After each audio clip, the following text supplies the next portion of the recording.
अपने मन की बक बक को शांत कर सकते हैं। जो विचारों का सैलाब हमारे मन में चलता रहता है, उन्हें हम बहुत अच्छी तरह रोक सकते हैं। अगर एक बार मन की बक बक रुक जाए तो फिर हम मन से जो चाहे वो करवा सकते हैं। इसीलिए अगर आप मन की बक बक को शांत करवाना चाहते हो तो इस कहानी को आखिर तक जरूर सुनिएगा। एक नगर की बात है। उस नगर में एक नौजवान युवक रहता था। उसका नाम विकास था। उसे एक समस्या थी और उसकी समस्या यह थी कि उसका मन हर समय भटकते रहता था। उसके मन में हर समय कोई न कोई नकारात्मक विचार चलते रहते थे। उसके मन की बकबक कभी शांत नहीं होती थी। वो जब भी कुछ सोचकर करता तो कुछ अलग ही कर देता। कभी वो अपने अतीत के बारे में सोचकर पछताता था कि काश मैंने उस काम को उस समय कुछ ऐसा कर दिया होता, उस काम को वैसा कर दिया होता। या फिर वो अपने भविष्य के बारे में सोचता रहता और डरता रहता कि कहीं भविष्य में ऐसा हो गया तो क्या होगा, कहीं मैं असफल हो गया तो क्या होगा, अगर मुझसे कोई गलती हो गई तो लोग मेरा मजाक उड़ाना शुरू कर देंगे। और ऐसे ही कई सारे नकारात्मक और असफलता से भरे विचार उसके मन में आते रहते थे। विकास हमेशा ही अपने विचारों में खोया रहता। वह अपने विचारों से मुक्ति पाना चाहता था। विकास चाहता था कि उसके मन में कोई भी फालतू विचार कभी भी ना आए, लेकिन हर समय विचारों का सैलाब उसके मन में उठता ही रहता। इसीलिए जीवन में वो बहुत परेशान हो गया था। फिर एक दिन उसे किसी ने बताया कि यहाँ पास के ही जंगल में एक बौद्ध भिक्षु रहते हैं, उसके पास जाओ, वो तुम्हारी मानसिक समस्या का समाधान अवश्य कर देंगे। यह सुनकर विकास तुरंत ही बौद्ध भिक्षु के पास चला जाता है और अपनी सारी समस्या उन्हें बताता है। बौद्ध भिक्षु भी विकास की बातों को बड़े ही ध्यान से सुन लेते हैं और उसे कहते हैं कि तुम मुझसे क्या जानना चाहते हो। यह सुनकर विकास कहता है गुरुदेव, मैं अपने मन को शांत और खाली कराना चाहता हूँ। मैं आपसे ये जानना चाहता हूँ कि मन को खाली या शांत कैसे करते हैं। मेरा मन हर वक्त विचारों से भरा रहता है। मेरा ध्यान एक जगह लग ही नहीं पाता है, जिसके कारण मेरे हर काम में समस्या आ जाती है। मैं एक चीज करता हूँ तो नकारात्मक विचारों के कारण दूसरी चीज पर पहुंच जाता हूँ। मेरा मन एक जगह ठहरता ही नहीं है और यूं ही हर दिन मेरे मन में हजारों विचार चलते रहते हैं। और यह कब होता है, क्यों होता है, मुझे कुछ पता नहीं चलता। बहुत देर बाद मुझे एहसास होता है कि मैं क्या करने बैठा था और मैं क्या कर रहा हूं। गुरुदेव, मैं अपने मन के विचारों से खाली कर देना चाहता हूं। मैं चाहता हूं कि मेरे मन में एक भी विचार ना आए। जब मैं चाहूं तभी मेरे मन में विचार आए। फिर बुद्ध भिक्षु ने कहा, किसी समस्या का समाधान तभी निकाला जाता है जब हम उस समस्या की जड़ तक पहुंच जाते हैं, समस्या को ठीक से समझते हैं और जानते हैं। आगे बुद्ध भिक्षु कहते हैं, जिस मन को तुम खाली करना चाहते हो, क्या तुमने उस मन को कभी थोड़ा बहुत भी समझा है, जाना है? यह सुनकर विकास ने कहा कि महाराज, मैंने अपने मन को जानने की बहुत कोशिश की है, लेकिन मैं जितना इसके बारे में जानता हूं, मेरा मन उतना ही रहस्यमय हो जाता है। फिर बौद्ध भिक्षु ने उसी वक्त उसको एक घड़ा देते हुए कहा कि जाओ, इस घड़े में छोटे छोटे पत्थर भरकर लेकर आओ। फिर वह युवक वहां से गया और छोटे छोटे पत्थर भरकर लेकर आया और उस घड़े को बौद्ध भिक्षु के पास रख दिया। फिर बौद्ध भिक्षु ने उसी वक्त उससे कहा कि इस घड़े को तुम अपना मन समझो और इस घड़े में भरे पत्थरों को अपने विचार समझो। अब इस घड़े में और पत्थर डालो। उसी वक्त उसने घड़े में और पत्थर डालना शुरू किया। क्योंकि घड़ा पहले से भरा हुआ था, एक दो पत्थर डालने के बाद बाकी सारे पत्थर नीचे गिरने लगे। फिर बौद्ध भिक्षु ने उसी वक्त से कहा, रुको जरा, ध्यान से देखो। अब घड़े में पत्थर नहीं आ रहे हैं, बल्कि पत्थर नीचे गिर रहे हैं। क्योंकि यह एक घड़ा है, जो इसमें आ सकता था वो आ गया। अब इसमें और पत्थर नहीं आएंगे। अगर दूसरे पत्थर डालने हैं तो पहले वाले पत्थरों को निकालना होगा। यह सुनकर उसी वक्त उसने कहा, गुरुदेव, मैं आपकी बात समझ गया हूं कि आप मुझे क्या बताना चाहते हैं। हमें अपने मन को विचारों से ही खाली कर देना चाहिए। विकास की यह बात सुनकर बौद्ध भिक्षु मुस्कुराने लगे और कहा, पहले मेरी पूरी बात तो सुन लो, उसके बाद मन को खाली कर लेना। फिर बौद्ध भिक्षु ने उसी वक्त को कहा कि हमारा मन एक घड़े के बिल्कुल उल्टा है, क्योंकि घड़े को तुम पत्थरों से भर सकते हो, लेकिन मन को विचारों से नहीं भर पाओगे, क्योंकि मन तो हमेशा खाली रहता है। यह सुनकर उसी वक्त उसने कहा, गुरुदेव, मुझे आपकी बातें कुछ समझ नहीं आ रही है। मन अगर खाली रहता है तो फिर हम उसे खाली करना क्यों चाहते हैं? फिर मन को खाली करने की क्या ही आवश्यकता है? फिर बौद्ध भिक्षु ने उससे कहा कि इस घड़े से एक एक करके पत्थरों को बाहर निकालो। विकास ने वैसा ही किया। वह घड़े में से एक एक करके पूरे पत्थरों को बाहर निकालता रहा और ऐसा करते करते अंततः घड़ा खाली हो गया। फिर बौद्ध भिक्षु ने उसी वक्त से कहा, देखा तुमने, जब एक एक करके तुमने पत्थरों को बाहर निकाला तो यह घड़ा खाली हो गया। अब तुम इस घड़े में कोई भी पत्थर डाल सकते हो, दूसरे पत्थर डाल सकते हो, या फिर उन्हीं पत्थरों को दोबारा डाल सकते हो। आधा भर सकते हो या फिर पूरा भी भर सकते हो। फिर वह युवक कहता है, गुरुदेव, मैं भी तो यही कह रहा हूं कि मुझे अपने मन को खाली करना है। यह तो एक पत्थर है, इसे आसानी से निकाला जा सकता है और घड़े को खाली किया जा सकता है। लेकिन गुरुदेव, मैं अपने मन को खाली कैसे करूं? फिर बौद्ध भिक्षु ने कहा, इस घड़े में एक पत्थर डालो और दो पत्थर निकालो। यह सुनकर उसी वक्त विकास ने कहा, गुरुदेव, यह कैसे हो सकता है? जब इस घड़े में एक पत्थर होगा तो एक ही पत्थर निकलेगा, दो कैसे निकलेंगे? फिर बौद्ध भिक्षु ने उससे कहा, ऐसा नहीं हो सकता है, तो ऐसा करो कि इस घड़े में दो पत्थर डालो और चार निकालो। विकास ने कहा, महाराज, ऐसा कैसे हो सकता है? यह कोई चमत्कारी घड़ा तो है नहीं कि एक डालो तो दो निकल आएंगे, दो डालो तो चार निकल आएंगे। यह सुनकर बौद्ध भिक्षु ने कहा, यह घड़ा तो चमत्कारिक नहीं है, लेकिन तुम्हारा मन तो चमत्कारिक है। उसमें से अगर तुम एक विचार बाहर निकालते हो तो उसके साथ दो विचार आते हैं, और जब तुम उन दो विचारों को पकड़ते हो तो उसके साथ चार विचार निकलते हैं, और फिर ऐसा करते करते विचारों की एक लंबी श्रृंखला बन जाती है और फिर तुम कहीं नहीं रुकते। एक के बाद एक विचारों को पकड़ते जाते हो। यह मिट्टी का घड़ा तो पत्थरों से भर जाएगा, लेकिन तुम्हारा मन कभी नहीं भरता। वह हमेशा खाली है, लेकिन वह खाली नहीं करता। यह इस मन की माया है कि सब कुछ है, लेकिन फिर भी कुछ नहीं। फिर उस युवक ने कहा, गुरुदेव, मैं आपकी बात समझ रहा हूं, लेकिन क्या मैं हमेशा अपने विचारों के जाल में ही फंसा रहूंगा? क्या मन के इस माया जाल से निकलने का कोई रास्ता नहीं है? फिर बौद्ध भिक्षु ने कहा, इस मिट्टी के घड़े में आधे पत्थर भर दो। फिर उसी वक्त विकास ने ऐसा ही किया। फिर बौद्ध भिक्षु ने कहा, अब इन पत्थरों में से कोई एक पत्थर चुनो और उस पत्थर की एक छोटी सी मूर्ति बनाकर मुझे दे दो। मैं जानता हूं कि तुम एक अच्छे कलाकार हो। विकास ने एक पत्थर निकाला और उस पत्थर को बौद्ध भिक्षु के सामने ही तराशने लगा। पत्थर को तराशते वक्त उसे लगा कि यह पत्थर अच्छा नहीं है। फिर उसने दूसरा पत्थर घड़े से निकाला, लेकिन उसे वो पत्थर भी पसंद नहीं आया। फिर उसने तीसरा पत्थर निकाला, लेकिन वो तीसरा पत्थर भी उसे पसंद नहीं आया। उसका रंग अच्छा नहीं था। ऐसा करते करते उसी वक्त उसने सारे ही पत्थरों को बाहर निकाल दिया। उसी वक्त उसको ऐसा करते हुए बौद्ध भिक्षु बड़े ही ध्यान से देख रहे थे। फिर बौद्ध भिक्षु ने उससे कहा कि जो तुमने सबसे पहले पत्थर निकाला था, उस पत्थर को यह समझकर तलाश दो कि इसके बाद तुम्हारे पास कोई और पत्थर नहीं है और यह एक ही पत्थर तुम्हारे पास है। फिर उसी वक्त से, जैसा गुरुदेव ने कहा, उसी एक पत्थर को लेकर तलाशना शुरू किया और उसने उस पत्थर से एक बहुत ही सुंदर मूर्ति बनाई और बौद्ध भिक्षु को भेंट की और बौद्ध भिक्षु से कहा, गुरुदेव, इस पत्थर से इतनी सुंदर मूर्ति बन सकती थी, मैं ये सोच भी नहीं सकता था। उस युवक की बात सुनकर बौद्ध भिक्षु ने कहा कि जब तुम्हारे पास और कोई दूसरा विकल्प नहीं होता है, तब हम उस विकल्प में ही संपूर्ण ऊर्जा लगाते हैं और उसी को सबसे बेहतर बनाते हैं। और जब हमारे पास कई सारे विकल्प होते हैं तो हम पत्थर चुनते भी नहीं और मूर्ति बनती भी नहीं। हमारा मन भी एक विचार के पीछे हजारों विकल्प खोल के रख देता है और एक मुख्य विचार को छोड़कर उन हजारों फालतू के विचारों में उलझकर हम रह जाते हैं। फिर उसी वक्त उसने कहा, गुरुदेव, मैं आपकी बातों को बहुत अच्छे से समझ गया हूं, लेकिन अब मुझे क्या करना चाहिए?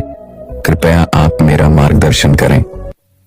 बौद्ध भिक्षु ने उसी वक्त उससे कहा कि मन को खाली करना, साफ करना 1-2 दिन का काम नहीं है, प्रक्रिया है, तो क्या तुम इसके लिए तैयार हो? वह युवक कहता है, जी गुरुदेव, तैयार हो, चाहे कितनी भी लंबी प्रक्रिया क्यों ना हो। फिर बौद्ध भिक्षु ने उसी वक्त से कहा कि मन को खाली और नकारात्मक विचारों से दूर रखने के 6 तरीके हैं। आओ उन्हें एक एक करके समझते हैं। पहला तरीका है कि ऐसे लोगों का साथ छोड़ दो जो तुम्हें कमजोर, पिछड़ा हुआ, लक्ष्यहीन महसूस कराए। अक्सर हमारे आसपास ऐसे लोग होते ही हैं जो हमारे पद और धन में ऊपर होते हैं, और इसी पद और धन के घमंड में वह अपने नीचे के लोगों को कुछ भी नहीं समझते। इसलिए ऐसे लोगों के पास रहना ही नहीं चाहिए, और ऐसे लोग अपने से छोटे लोगों को हमेशा यही महसूस कराते हैं कि आप कितने छोटे हैं, और इसीलिए वो छोटे लोग अपने जीवन में कुछ बड़ा हासिल कर ही नहीं सकते। इसके अलावा कई बार हमारे मित्र और घर परिवार के सदस्य भी ऐसे होते हैं जो अक्सर हमें छोटा महसूस कराते हैं, हमें नीचा दिखाने की कोशिश करते हैं, लोगों के सामने हमारा मजाक बनाते हैं। तो ऐसे लोगों से जितना दूर हो सके उतना दूर रहो। ये लोग ऐसे होते हैं कि तुम्हारी नजरों से तुम्हारी गिराना की दूर करके तुम्हें लक्ष्यहीन बनाते हैं, और फिर तुम्हें खुद की काबिलियत पर शक होना शुरू हो जाता है। तुम्हारे अंदर खुद के प्रति नकारात्मक भावनाएं आ जाती हैं, और ये नकारात्मक विचार तुम्हें मानसिक तनाव और चिंता की ओर ले जाते हैं। फिर बौद्ध भिक्षु दूसरा तरीका बताते हुए कहते हैं कि तुम बहुत ही कम और चुनिंदा लोगों को ही अपना मित्र बनाओ। ऐसे लोगों को ही अपना मित्र बनाओ जिससे तुम कुछ सीख सकते हो, जिनकी तुम इज्जत कर सकते हो, जो तुम्हारी भावनाओं को समझ सके, जिनकी सोच तुमसे मेल खाती हो, जो जीवन में तुम्हें आगे बढ़ने में सहायता करे। हमारे जीवन और चरित्र में हमारे माँ बाप के बाद हमारे मित्रों का ही सबसे ज्यादा योगदान होता है। इसीलिए मित्रों का सही होना भी बहुत आवश्यक है। ऐसा कहा भी जाता है, तुम उन 5 लोगों का प्रतिबिंब हो जिनके साथ तुम सबसे ज्यादा वक्त बिताते हो। अगर तुम्हारे आसपास के 5 लोग जिनके साथ तुम सबसे ज्यादा वक्त बिताते हो वे ईमानदार हैं, तो तुम भी धीरे धीरे ईमानदार होना शुरू कर दोगे। और अगर वो 5 लोग अमीर हैं, तो तुम भी धीरे धीरे अमीर बनना शुरू कर दोगे। कहने का अर्थ यही है कि तुम वैसा ही बन जाते हो जिस तरह के लोगों के साथ तुम अपना समय व्यतीत करते हो। किसी महान दार्शनिक ने कहा था कि तुम मुझे किसी भी इंसान के मित्रों से मिलवा दो, मैं उसके मित्रों को देखकर उस इंसान का भविष्य बता दूंगा। हमारी सबसे बड़ी समस्या यह है कि हम लोगों को ना नहीं बोल पाते हैं। जिन लोगों के साथ हम रहना पसंद भी नहीं करते हैं, ना चाहते हुए भी हमें उन नकारात्मक लोगों के साथ वक्त बिताना पड़ता है। इसीलिए सबसे पहले हमें अपनी जिंदगी में उन लोगों को ना कहना आना पड़ेगा जिनके साथ रहकर हमें लगता है कि यह हमारी जिंदगी खराब कर रहे हैं। अगर यह हमारी जिंदगी में ना हो तो शायद हम ज्यादा खुश रहेंगे।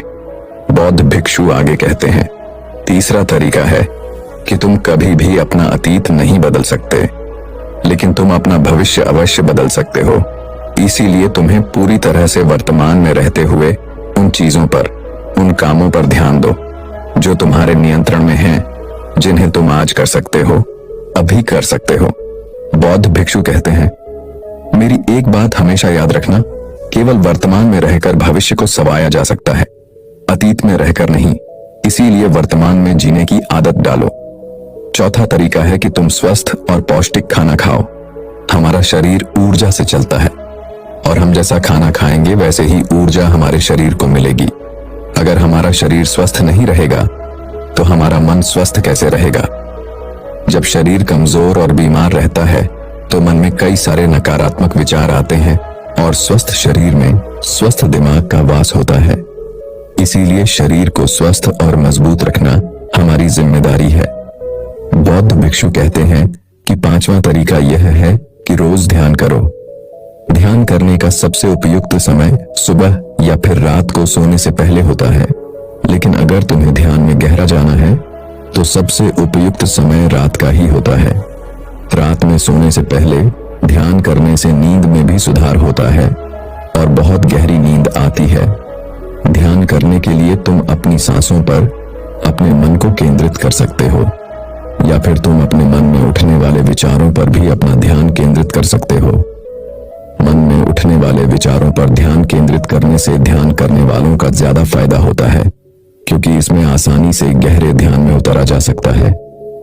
अगर तुम ध्यान नहीं कर सकते हो तो रोज खुद के साथ अकेले में वक्त बिताओ, खुद के व्यवहार को समझो, देखने की कोशिश करो कि मन में किस तरह के विचार उठ रहे हैं और क्यों उठ रहे हैं। बौद्ध भिक्षु आगे बताते हुए कहते हैं, छठा तरीका है कि तुम नए नए जगह घूमने जा सकते हो, क्योंकि एक पुरानी कहावत है कि एक लंबी यात्रा आपको 100 किताबों के बराबर ज्ञान देती है। गौतम बुद्ध अपने जीवन काल में 9 महीने लगातार घूम रहे थे। उनके भ्रमण करने का यही कारण था कि नए नए जगह जाने से ज्ञान की प्राप्ति के साथ साथ मन को एक नयापन भी प्राप्त होता है। नई जगह घूमने जाने पर हमारा मन उत्साहित रहता है। फिर बहुत भिक्षु कहते हैं, मन के जाल में कभी मत फंसो, मन को खाली करने की कोशिश मत करो, जीवन में ध्यान करना सीखो, अपने ध्यान को केंद्रित करो, अपने ध्यान में एकाग्रता लाओ और जीवन में जो कर रहे हो उसे पूरी मेहनत के साथ अंतिम काम समझकर करो। उस काम को ऐसे करो कि उसके बाद तुम्हें और कुछ नहीं करना है, और जब फिर दूसरे विचार पर कार्य करो तो बस उसी पर कार्य करो, किसी तीसरे विचार पर नहीं। मन के माया जाल से निकलना इतना आसान नहीं, लेकिन ध्यान करने से सब कुछ पाया जा सकता है। दोस्तों, आशा करते हैं आज के इस कहानी से आपने जरूर कुछ न कुछ मूल्यवान सीखा होगा। तो दर्शकों, चलिए अब इस विषय पर अगली कहानी की शुरुआत करते हैं। नमस्कार दोस्तों, कभी कभी यूं ही बेवजह किसी बात को लेकर हमारे मन में फिजूल तरह तरह के सवाल उठने लगते हैं। अगर कभी कोई हमें कुछ बात कह देता है तो वह बात हमारे मन में बार बार घूमती रहती है और उस बात को लेकर हम अक्सर बहुत तनाव में आ जाते हैं और इस वजह से हमारी सेहत पर इसका बहुत बुरा असर पड़ता है। तो इस बेवजह उठ रहे सवालों को कैसे हम शांत कर सकते हैं, बेचैनी को कैसे शांत कर सकते हैं और हम इस तनाव से बाहर कैसे निकल सकते हैं, इस कहानी में मैं आपको गौतम बुद्ध की ऐसी 4 आदतों के बारे में बताने वाला हूं जिससे आप अपने जीवन में अपनाकर उस तनाव से बाहर निकल जाएंगे और अच्छे कामों में अपना जीवन व्यतीत कर एक अच्छी जिंदगी जी सकते हैं। यहाँ पर बताई गई यह 4 आदतें आपकी पूरी जिंदगी को बदल सकती हैं। अगर आप इन 4 आदतों को अपने जीवन में अपना लेते हैं तो फिर आप अपने जीवन को एक खुशहाल जिंदगी में बदल देंगे और फिर आपका मन कभी भी बेचैन नहीं होगा, ना ही उदास रहेगा और ना ही बेफजूल के कामों में व्यस्त रहेगा। तो आइए इस कहानी को शुरू करते हैं। एक बार एक बौद्ध भिक्षु किसी पेड़ के नीचे ध्यान कर रहा था। तभी एक राजकुमार उस भिक्षु के पास आता है और उनसे कहता है, हे महोदय, आप हमेशा कहते रहते हैं कि ध्यान करो, लेकिन मेरे लिए ध्यान करना तो दूर की बात है। मैं कुछ समय के लिए अपनी आंखें बंद करके शांति से भी नहीं बैठ पाता हूं। मेरा मन इतना बेचैन है कि ये हर समय कुछ न कुछ सोचता रहता है। मैं जब भी ध्यान करने बैठता हूं तो मेरे अंदर विचारों का तूफान आने लगता है, लोगों के बारे में सोचकर, अपने जीवन की बीती घटनाओं के बारे में और अपने भविष्य के बारे में। पर यह असल सत्य है, क्योंकि जाने अनजाने मूर्खता बस हम खुद ही अपनी वो बातें दूसरों को बता देते हैं जो हमें कभी नहीं बतानी चाहिए, और वही बातें जो जाने अनजाने में हमने किसी दूसरे के सामने बता दी थी वही हमारे असली दुख का कारण बन जाता है, वही हमारे झगड़े का कारण बन जाता है। और फिर बाद में हमें पछतावा होता है कि मुझे ये बात किसी को बतानी नहीं चाहिए थी, मेरी ही गलती हुई कि मैंने जाने अनजाने में ये बात सभी को बता दी। इसलिए आज की ये जो बौद्ध कहानी मैं आपको सुनाने वाला हूं, उसे सुनने के बाद आपको 7 ऐसी बातें पता चलेंगी जो आपको कभी किसी को नहीं बतानी चाहिए। ये जो 7 बातें हैं जो आपको किसी को नहीं बतानी, क्यों नहीं बतानी, इसके पीछे का तर्क भी मैं आपको दूंगा। और इन 7 बातों के अलावा अगर आपको लगता है कि कोई बात ऐसी है जो मुझसे छूट गई या मैं नहीं बता पाया तो कमेंट सेक्शन में जरूर बताना। इससे पहले कि आप इस बौद्ध कहानी में खो जाएं, इस चैनल को सब्सक्राइब जरूर कर लें। तो चलिए कहानी शुरू करते हैं। एक समय की बात है, एक नगर में रामू नाम का एक युवक रहता था। वो युवक बहुत गरीब था, कुछ पैसा नहीं था उसके पास। 2 वक्त की दाल रोटी भी बड़ी मुश्किल से उसको नसीब होती थी। किसी काम की तलाश में दिन रात खोज करने पर भी उसे कोई काम नहीं मिल रहा था। फिर एक दिन उसने अपनी पत्नी के सामने अपनी सारी समस्या बता दी। उसने अपनी पत्नी को कहा कि मैं जिस जगह भी काम मांगने के लिए जाता हूँ तो हर कोई मुझे यह कहकर काम नहीं देता कि हमारे यहाँ काम की जरूरत नहीं है। मैं काम की तलाश कर करके थक चुका हूँ।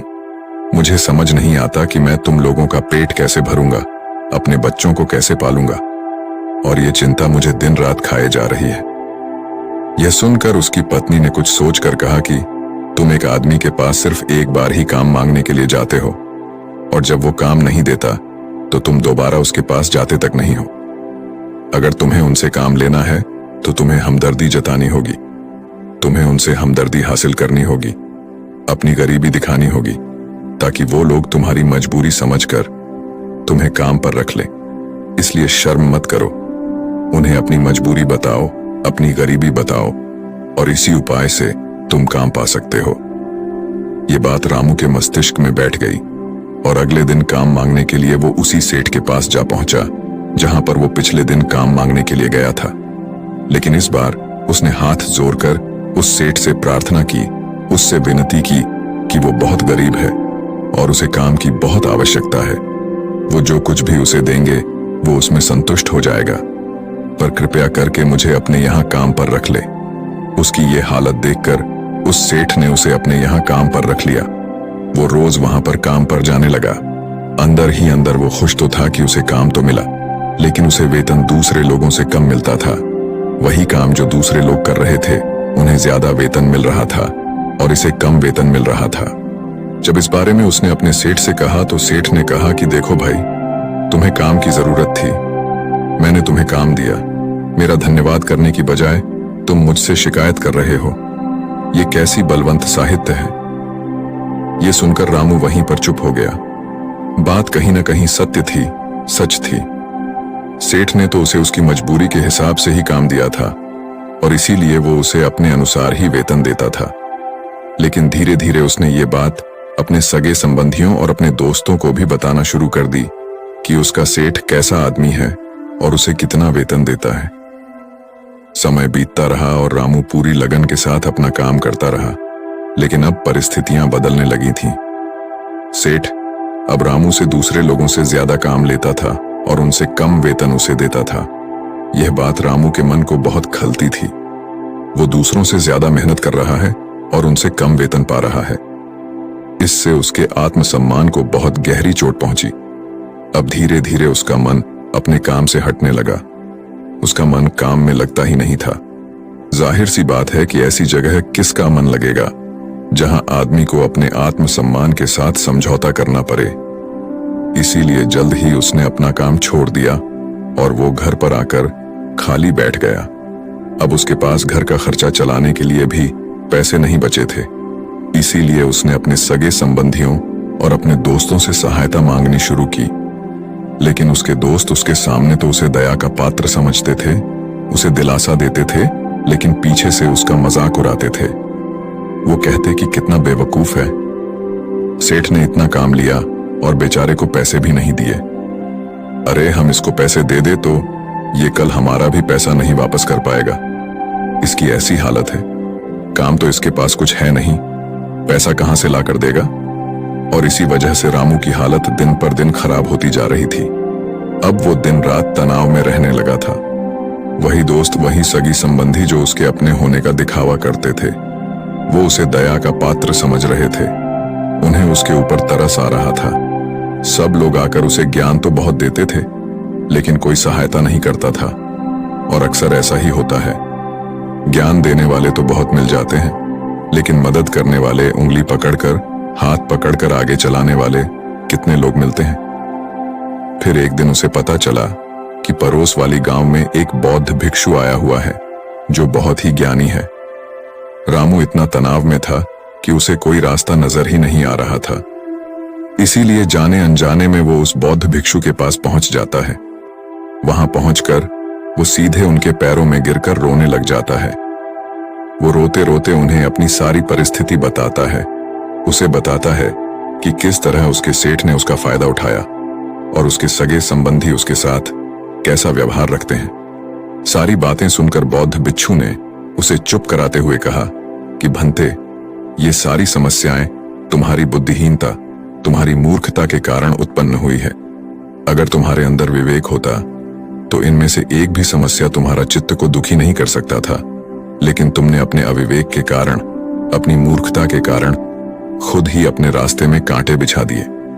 परंतु आज मैं तुम्हें 7 ऐसी बातें बताने जा रहा हूं जो भूल कर भी किसी को मत बताना, और इन बातों का अनुसरण करते हुए तुम बाहर से मिलने वाले दुखों को तो दूर कर ही सकते हो, जो बेवजह दुनिया की वजह से तुम्हारे अंदर पनपते हैं। पहली बात जो किसी को नहीं बतानी चाहिए वो है अपनी मजबूरी। अपनी मजबूरी का दिखावा करके दूसरों का दया पात्र बनकर उनकी सहायता लेने की गलती कभी मत करना। हो सकता है कि आज वो तुम्हारी मजबूरी देखकर तुम्हारी सहायता कर दे, लेकिन कल वो तुम्हारा फायदा उठाने से भी नहीं चुकेगा, और अगर फायदा भी नहीं उठाया तो दूसरों के सामने तुम्हारा मजाक बनाने में वो आदमी कभी नहीं झुकेगा।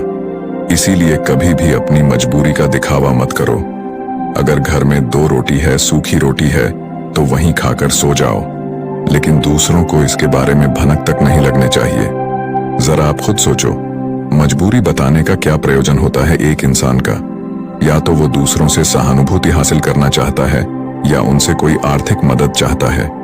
लेकिन अगर दोनों ही परिस्थितियां आप देखें तो दूसरा आदमी आपका फायदा उठाने से नहीं चुकेगा, और अगर वो फायदा नहीं भी उठाएगा तो अपनी नजर में तो वो आपको मूर्ख ही समझेगा, बेवकूफ समझेगा, और दूसरों के सामने आपका मजाक तो जरूर बनाएगा। इसीलिए अपनी मजबूरी के बारे में कभी किसी को मत बताना। दूसरी बात जो किसी को भी नहीं बतानी चाहिए वो है अपने अतीत की गलतियां और भविष्य की रणनीतियां। जरा सोचो कि अगर हम अपने अतीत की गलतियां किसी दूसरे को बताते हैं तो उसका क्या प्रभाव होगा? वो गलतियां ठीक तो नहीं की जा सकती, जाहिर है, तो उन्हें बताने का क्या प्रयोजन रह जाता है? आप अपने अंधेरे पक्ष को खुद दुनिया के सामने बता रहे हो, खुद अपनी गलतियां दूसरों के सामने बता रहे हो। इससे उस आदमी की नजर में आपका एक चरित्र गठित हो जाएगा और वो भविष्य में हमेशा आपको उसी नजरिए से देखेगा। इसीलिए किसी भी आदमी की नजर में अपना चरित्र गठित मत होने दो। और जरा सोचो कि आप व्यर्थ में ही अपने भविष्य की रणनीतियां दूसरों के सामने बता रहे हो।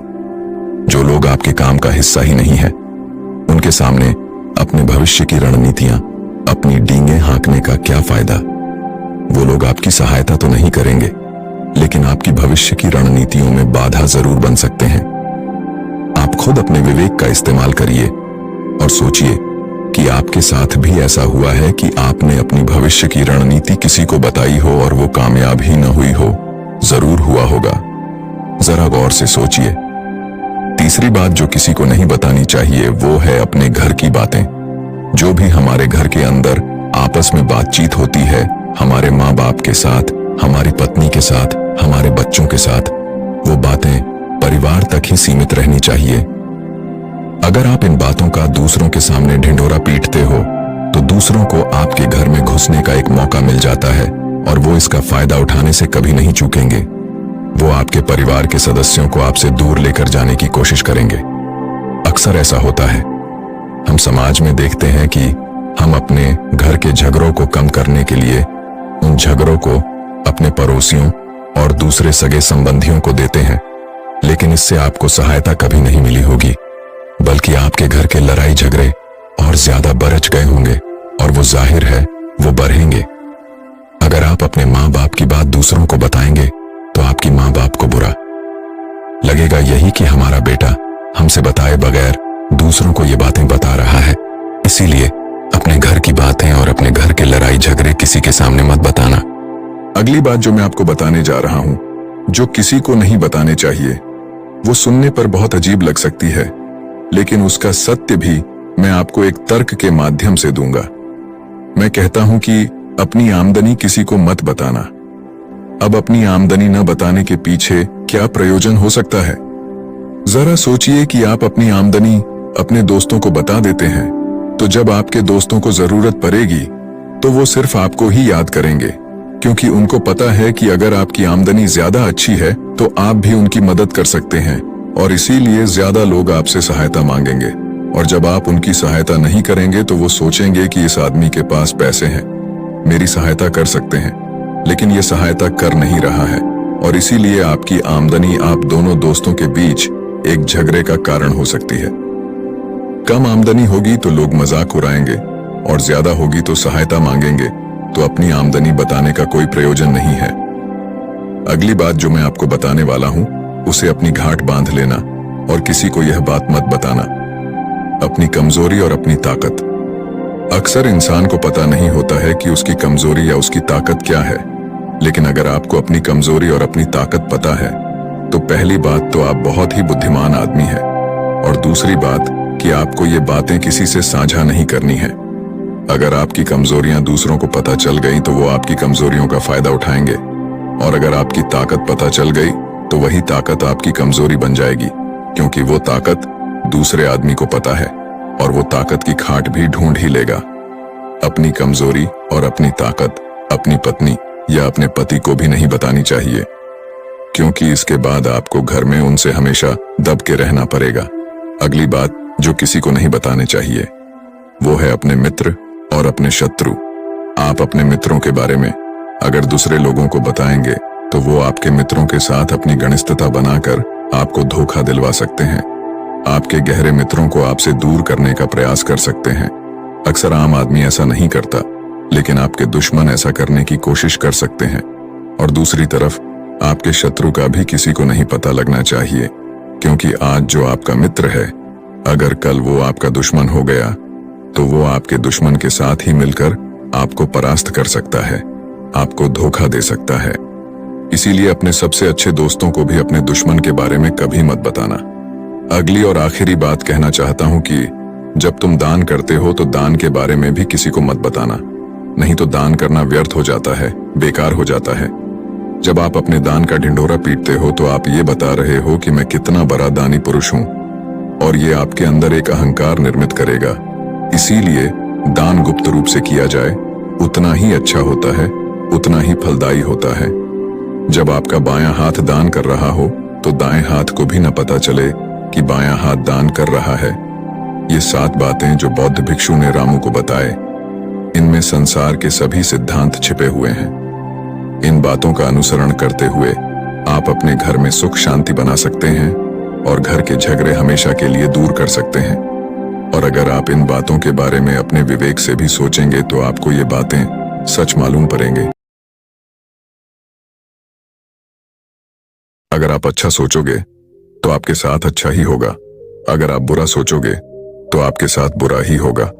अपनी सोच को नकारात्मकता से सकारात्मक कैसे बनाएं और अपने मन को शांत कैसे करें, यही हम आज एक रोचक कहानी के माध्यम से जानेंगे। तो चलिए कहानी की शुरुआत करते हैं। कहा जाता है कि मन दुनिया की सबसे शक्तिशाली चीज है। अगर आप पूरे मन से किसी चीज को चाहें तो आप उसे जरूर हासिल कर लेंगे, ऐसा दुनिया के ज्यादातर महापुरुष कहते हैं। लेकिन अगर यह बात सच है तो जो हम अपने मन से चाहते हैं वह हमें हासिल क्यों नहीं होता? क्योंकि कोई भी व्यक्ति अपने लिए दुख तो नहीं चाहेगा, लेकिन फिर भी ज्यादातर लोग रहते तो दुखी ही हैं। भला दुनिया का ऐसा कौन सा व्यक्ति है जो अपने मन से यह चाहेगा कि मैं असफल रहूं, गरीब रहूं या फिर दुखी रहूं? सोचने की बात है तो फिर यहाँ 2 बातें निकल कर आती हैं। पहली, या तो वह महापुरुष गलत हैं जिन्होंने ये बात कही कि सच्चे मन से चाही हुई चीज हासिल हो जाती है, या फिर हम गलत हैं। दोस्तों, आज जो कहानी मैं आपको सुनाने जा रहा हूं उससे आपको समझ आ जाएगा कि अपने मन से कोई भी काम कैसे करवाया जाता है, मन की शक्ति के द्वारा कोई भी चीज कैसे हासिल की जाती है, और मन में किसी भी चीज के सही बीज कैसे बोए जाते हैं। एक बार की बात है, एक आदमी के जीवन में सिर्फ दुखी दुख थे। वह जो काम करता हर काम में उसे असफलता ही हाथ लगती। घर में रहता तो घर में हर समय झंझट और क्लेश मचा रहता।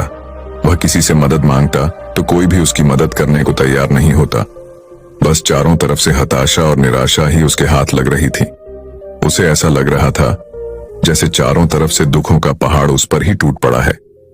उसे समझ नहीं आ रहा था कि मैं इन दुखों से पार कैसे पाऊं।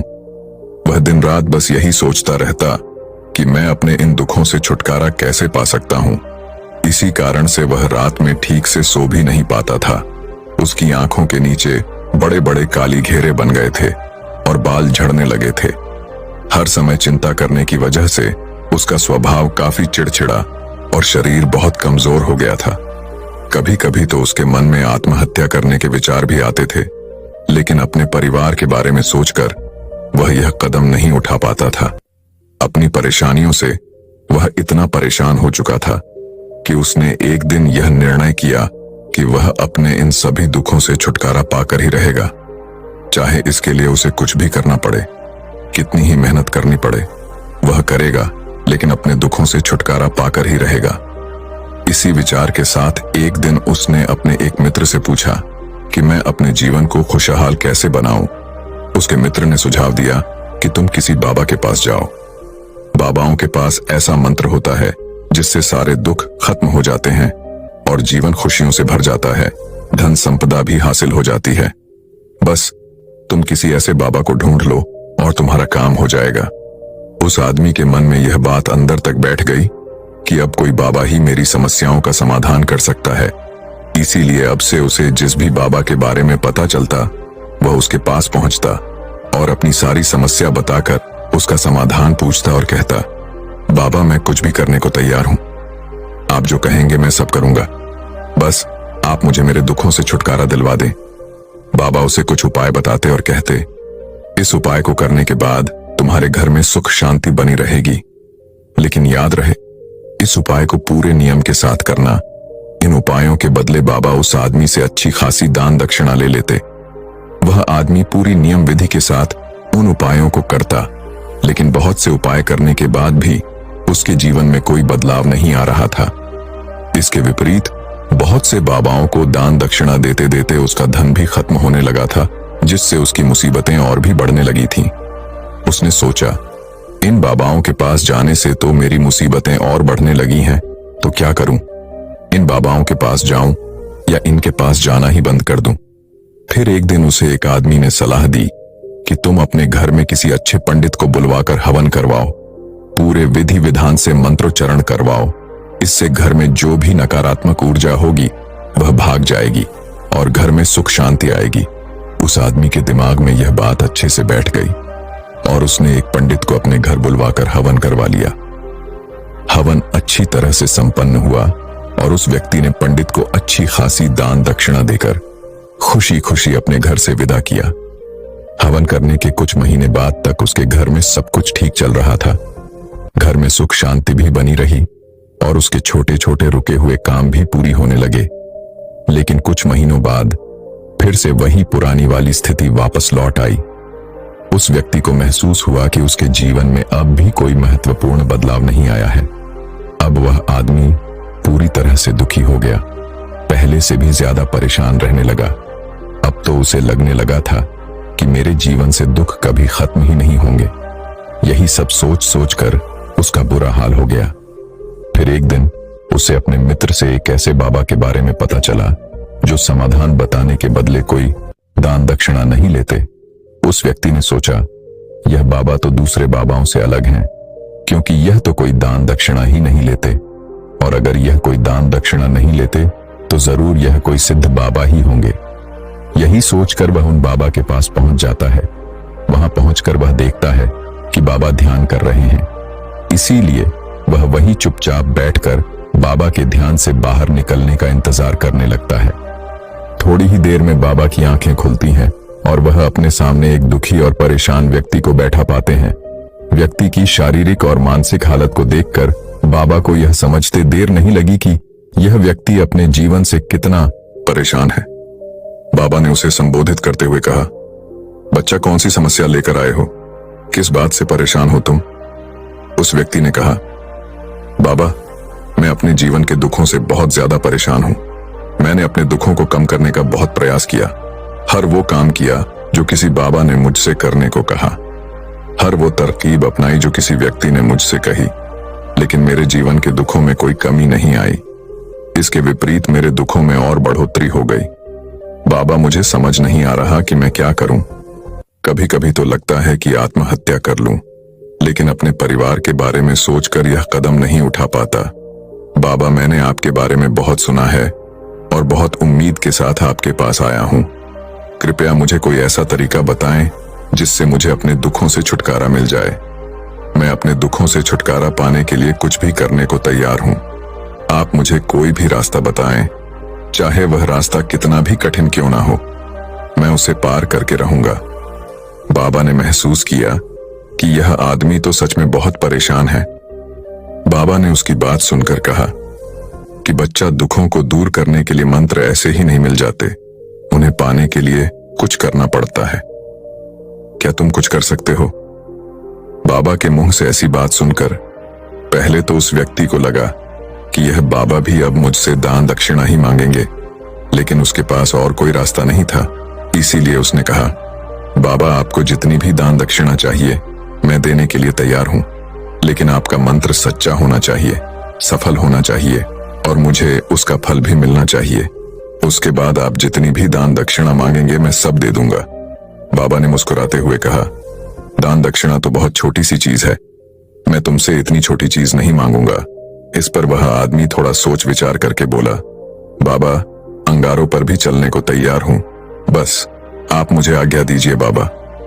फिर मुस्कुराइए और बोले, अंगारों पर चले जैसे छोटे और तुच्छ काम भी मैं तुमसे नहीं करवाने वाला। मैं जो तुमसे करवाने वाला हूं वह एक बहुत कठिन मंत्र है, क्या तुम उसे पूरा कर पाओगे?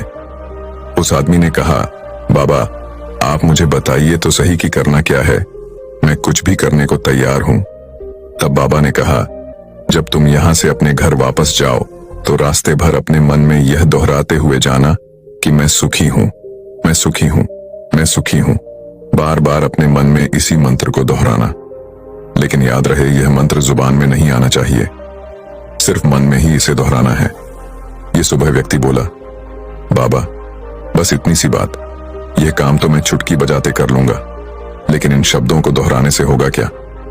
बाबा ने कहा, बस तुम इस मंत्र को पूरा करो। वैसे भी तुमने कई बाबाओं के मंत्र किए हैं, तो इस मंत्र को भी करके देख लो। उस आदमी ने सोचा, बाबा कोई दान दक्षिणा तो ले नहीं रहे, और वैसे भी यह कितना आसान सा मंत्र है, मैं इसे पूरा कर ही लूंगा, तो फिर एक बार करके देखने में क्या हर्ज है। उसने कहा, ठीक है बाबा, मैं इस मंत्र को जरूर पूरा करूंगा। यह कहकर वह वहां से चलने लगा, लेकिन जैसे ही वह चला, पीछे से बाबा की आवाज आई कि बच्चा, एक बात याद रखना, जब तुम यह मंत्र अपने मन में दोहराव तो तुम्हारे मन में बंदर का विचार नहीं आना चाहिए, बंदर का ख्याल भी नहीं आना चाहिए, तभी यह मंत्र सिद्ध होगा। वह आदमी बोला, मुझे तो आज तक बंदर का विचार नहीं आया, तो फिर आज क्यों आएगा? आप चिंता मत कीजिए बाबा, मैं अपने मन में सिर्फ यही दोहराऊंगा कि मैं सुखी हूं, मैं सुखी हूं। इसके अलावा बंदर का कोई भी विचार मेरे मन में नहीं आएगा। इतना कहकर वह आदमी वहां से चल देता है, अपने मन में मैं सुखी हूं, मैं सुखी हूं यह दोहराता हुआ कुछ दूर चला था कि उसके मन में अचानक ही बंदर का विचार आ गया। बंदर का विचार आया और चला भी गया। वह आदमी सोचने लगा कि आज तक तो मेरे मन में बंदर का कोई विचार नहीं आया, फिर आज ही क्यों बंदर का विचार आया? ऐसे सोचते हुए उसने उस बंदर के विचार को ही पकड़ लिया। वह बंदर के बारे में ही सोचने लगा। वह भूल गया कि वह तो मंत्र दोहरा रहा था। जब थोड़ी देर बाद उसे याद आया तो वह फिर वही मंत्र दोहराने लगा जो बाबा ने उसे बताया था कि मैं सुखी हूं, मैं सुखी हूं। लेकिन कुछ ही दूर चलने के बाद उसे रास्ते में अचानक एक बंदर दिखाई पड़ा और उसके मन में फिर से बंदर का विचार आ गया। वह इस बंदर के विचार को अपने मन से बाहर निकालने का प्रयास करने लगा कि उसके मन में बंदर का कोई भी विचार ना आए। वह अपने विचारों से ही लड़ने लगा और इसी उधेड़-बुन के साथ वह घर पहुंचा। घर पहुंचने के बाद उसने अपनी पत्नी से कहा, ये बंदरियां मुझे खाने में बंदर परोस दो। और जब उसे एहसास हुआ कि उसने क्या बोल दिया है तो वह अपने बाल नोचने लगा, दीवार पर सर पटकने लगा कि आज तक मुझे बंदर का कोई विचार नहीं आया, लेकिन आज मुझे यह क्या हो गया है? हर जगह बंदर ही बंदर क्यों दिखाई पड़ रहे हैं? ये कैसी माया है? यही सब सोच सोच कर वह आदमी रात भर सो नहीं पाया। पूरी रात करवटें बदलता रहा और जैसे ही सुबह हुई वह सीधे उन बाबा के पास पहुंच गया और उनके चरणों।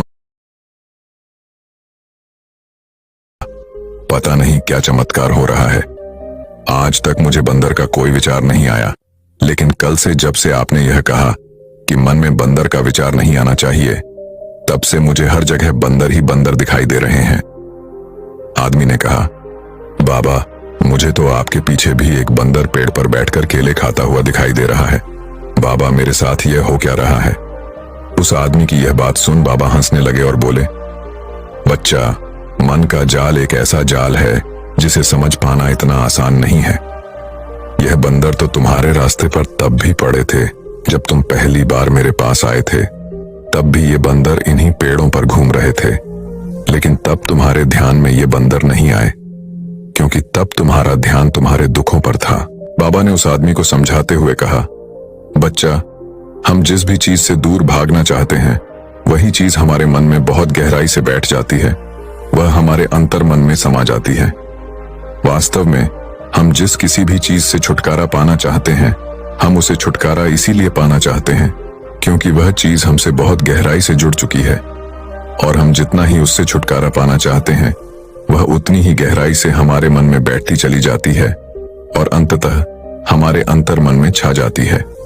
ऊपर से तो हम सभी चाहते हैं सुखी होना, और हमारे होंठ भी यही बोलते हैं कि मैं सुखी हूं, मैं सुखी हूं, लेकिन हमारे अंतर मन में दुख होते हैं। हमारे विचारों में, हमारे मन में हमें दुखी दिखाई देते हैं। हम अंदर से दुख के विचार पैदा कर रहे होते हैं। इसीलिए सिर्फ मुंह से यह बोलने से कि मैं सुखी हूं, मैं सुखी हूं, हम सुखी नहीं होने वाले जब तक इस मंत्र का हमारे अंतर मन में प्रवेश नहीं होता और हम अंदर से सुख के विचार पैदा नहीं करते। यह सुन आदमी ने पूछा, लेकिन बाबा, इस मंत्र का हमारे मन में प्रवेश कैसे होगा? यह कैसे हमारी अंतरांखों में बैठेगा? बाबा ने कहा, बच्चा, अपने दुखों से लड़ना बंद कर दो। जब तक तुम अपने दुखों को दूर करने के बारे में सोचते रहोगे, तब तक वह दुख तुमसे चिपके रहेंगे, तब तक वह दुख तुम्हारे अंतर मन में अपना राज्य जमाए बैठे रहेंगे। और जिस दिन से तुम उन दुखों के बारे में सोचना बंद कर दोगे, उसी दिन से ही वह दुख तुम्हारी जिंदगी से गायब हो जाएंगे। क्योंकि किसी भी चीज से छुटकारा पाने के लिए हमें उस चीज के बारे में सोचना पड़ता है, और हम जितना ही उस चीज के बारे में सोचते हैं वह उतनी ही गहराई से हमारे मन में बैठती चली जाती है। हम ज्यादातर समय अपने दुखों के बारे में ही सोचते रहते हैं। हम यही मानते रहते हैं कि हमारे जीवन में दुख है और हमें इनसे छुटकारा पाना है। इसी तरह बार बार सोचते रहने की वजह से वह दुख हमारे अंतर मन में घर कर जाते हैं और हमें इसका पता भी नहीं चलता। इसीलिए अगर तुम अपने दुखों से छुटकारा पाना चाहते हो तो दुखों से छुटकारा पाने के बारे में सोचना छोड़ दो और तुम्हें तुम्हारे दुखों से छुटकारा मिल जाएगा। दोस्तों, आपने देखा होगा अक्सर लोग धूम्रपान छोड़ना चाहते हैं, शराब छोड़ना चाहते हैं या फिर किसी गंदी लत को छोड़ना चाहते हैं। वह सुबह अपने आप से वादा करते हैं कि आज मैं कोई गलत काम नहीं करूंगा, लेकिन शाम को जब वह इंसान लौटता है तो नशे में चूर होकर लौटता है। आखिर ऐसा क्यों होता है कि जो हम सोचते हैं उसे पूरा नहीं कर पाते? असल में हम उस समस्या को बहुत ज्यादा महत्व दे रहे हैं। जब भी हम उस चीज को छोड़ने के बारे में बहुत ज्यादा सोचते हैं तो अपने मन में उस चीज की इंपॉर्टेंस, उसकी अहमियत बढ़ा देते हैं, और हम जितना उस चीज के बारे में सोचते हैं हमारा मन उतना ही उस चीज की ओर भागता है। हमें उस चीज से लड़ना नहीं है, बल्कि बिना सोचे गुजर जाना है। और अगर इस चीज को हम अच्छे से समझ जाते हैं, फिर हम अपने जीवन में जो भी पाना चाहते हैं उसे अपने अंतर मन में डाल सकते हैं।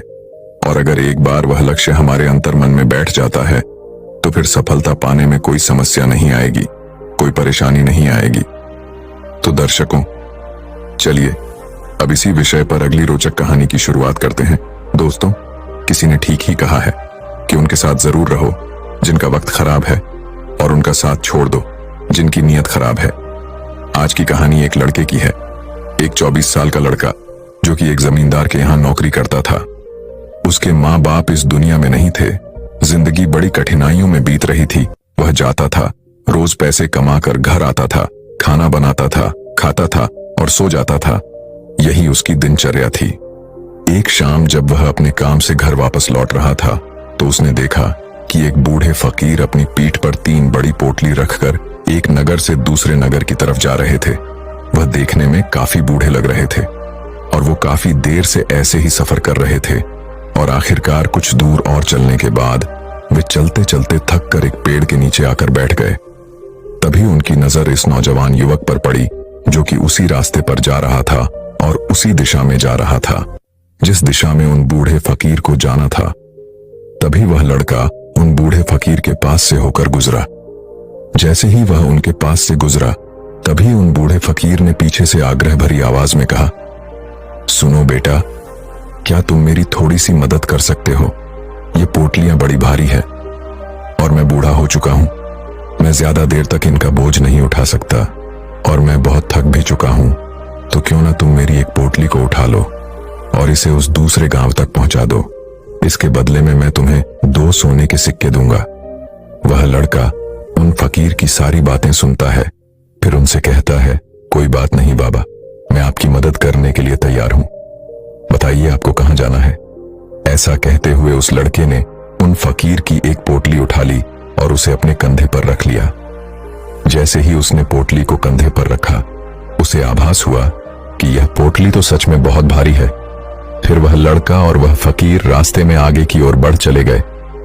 कुछ देर तक चलने के बाद देखते ही वह गांव खत्म होने लगा और अब एक सुनसान रास्ता आगे की ओर जा रहा था। वे दोनों अपने रास्ते पर मस्त होकर आगे की ओर बढ़ रहे थे। जब वे भीड़ से पूरी तरह से अलग हो गए, तब वह लड़का उन फकीर से कहता है कि बाबा, इस पोटली में आखिर ऐसा क्या रखा है जिससे यह पोटली इतनी भारी है? इस पर वह फकीर बाबा जवाब देते हुए कहते हैं कि कुछ नहीं बेटा, बस इसमें कुछ तांबे के सिक्के भरे हुए हैं, इसीलिए ये इतना भारी है। उन फकीर की यह बात सुनकर वह लड़का मन ही मन सोचने लगा, लगता है कि यह बाबा जरूर कोई व्यापारी है। अभी तो इतने सारे तांबे के सिक्के साथ लेकर चल रहे हैं। लेकिन तभी उसके मन में एक विचार आया, मुझे इन सब से क्या मतलब? मुझे तो सिर्फ इस पोटली को दूसरे गांव तक पहुंचाना है। जैसे ही उसके मन में यह विचार आया, उसने तांबे के सिक्कों का ख्याल अपने मन से निकाल दिया और मस्त होकर मार्ग में आगे की ओर बढ़ने लगा। चलते चलते कुछ और समय बीता और वे दोनों एक नदी के किनारे आ पहुंचे। वह लड़का काफी हट्टा कट्टा था और काफी चुस्त और तंदुरुस्त भी था, इसीलिए वह बिना ज्यादा सोचे उस नदी में उतर जाता है। परंतु वह फकीर अभी भी किनारे पर ही खड़े थे। ये देख वह लड़का उन फकीर से कहता है, क्या हुआ बाबा, क्यों रुक गए? आइए, हमें इस नदी को पार करना होगा, तभी तो हम उस गांव तक पहुंच पाएंगे। इस पर वह फकीर उस लड़के से कहते हैं, मैं जानता हूं बेटा कि हमें यह नदी पार करनी ही होगी, पर जैसा कि तुम देख ही रहे हो, मैं बूढ़ा हो चुका हूं, इसीलिए यह 2-2 कोठलियां एक साथ लेकर यह नदी पार नहीं कर सकता। इसमें अगर मेरा पैर फिसल गया तो फिर मैं आगे का सफर कैसे पूरा करूंगा? क्या तुम मेरी एक कोठली और ले सकते हो? मैं तुम्हें इसके बदले भी 2 सोने के सिक्के और दूंगा।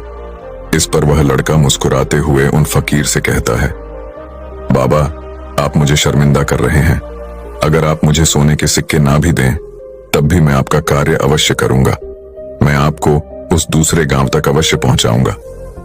इस पर वह फकीर मुस्कुराते हुए कहते हैं, बेटा, तुम तो बड़े ही भले आदमी मालूम पड़ते हो।